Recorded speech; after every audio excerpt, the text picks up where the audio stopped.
Hi, I'm Mindy Loisel, and this is day 89 of the Great American Read. And I am going to be talking about a book, Atlas Shrugged by Ayn Rand. And this is a book that wasn't picked. So I actually was happy to do this talk because I remember reading this book and it had a big effect on me. And here are some of the reasons why it's important that it's on this list. This is a book that's had a lot of impact on a lot of people and continues to have impact. I mean, people who've admired this book include a very famous economist, Ludwig von Mises, Glenn Beck, Paul Ryan, Justice Clarence Thomas. So people have found it to be very powerful. And some of the people who liked it a lot, well, you'll hear for yourself. An Austrian school economist, Ludwig von Mises, very well known, he admired the unapologetic elitism he saw in Rand's work. He wrote to Rand and said it offered a cogent analysis of the evils that plague our society, a substantiated rejection of the ideology of our self-styled intellectuals. It's a pitiless unmasking of the insincerity of policies adopted by government and political parties. In this book, she has the courage to tell the masses what no politician told them. You are inferior, and all the improvement in your conditions which you simply take for granted you owe to the efforts of men who are better than you. Ayn Rand has a protagonist in this book who is supposedly bigger than life, brighter than everyone, and he takes on the world and its governments who try to take things away from him. And it's a reflection of a large part of our country right now, that the strong are only strong because they're brilliant and they're better than other people, and we should do nothing to get into their way. And that's the premise of this book.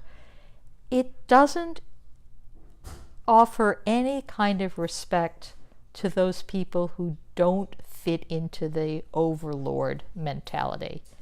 And for that reason, I find the book to be incredibly limited and cruel in its orientation. And there's a funny, these are all quotes from Wikipedia, so if you want to refer to it, that I thought was really good. This is a quote from a writer, John Rogers, and he says, "There are two novels that can change a bookish 14-year-old's life, The Lord of the Rings and Atlas Shrugged. One is a childish fantasy that often engenders a lifelong obsession with its unbelievable heroes, leading to an emotionally stunted, socially crippled adulthood, unable to deal with the real world. The other, of course, involves orcs." So that's the deal with Atlas Shrugged. For some people, it means the world, and we should find heroes, and we should do nothing to stand in their way. And for other people, it is a terribly limited way to think about humanity. And I'm of that school. Thanks. As a 14-year-old, I read a lot of things that thrilled me and seemed like a perfect way to think about the world. And that's what's so interesting. It's when do you read whatever you read, and what kind of perspective do you have, or do I have, about how it's not really how the world works, but it's how I wished it worked. Like some magic strong man will come in and he's just going to be perfect. And there is nobody like that, because people like that are fantasies, and people who act like that are generally not full human beings, and they have a whole other side of them that's hidden and suppressed and is almost always quite scary. And I've been a psychotherapist for over 40 years, and I've seen plenty of that. I think that's good. I was going to say, maybe talk about why you think this way, because you've dealt with people with so many issues.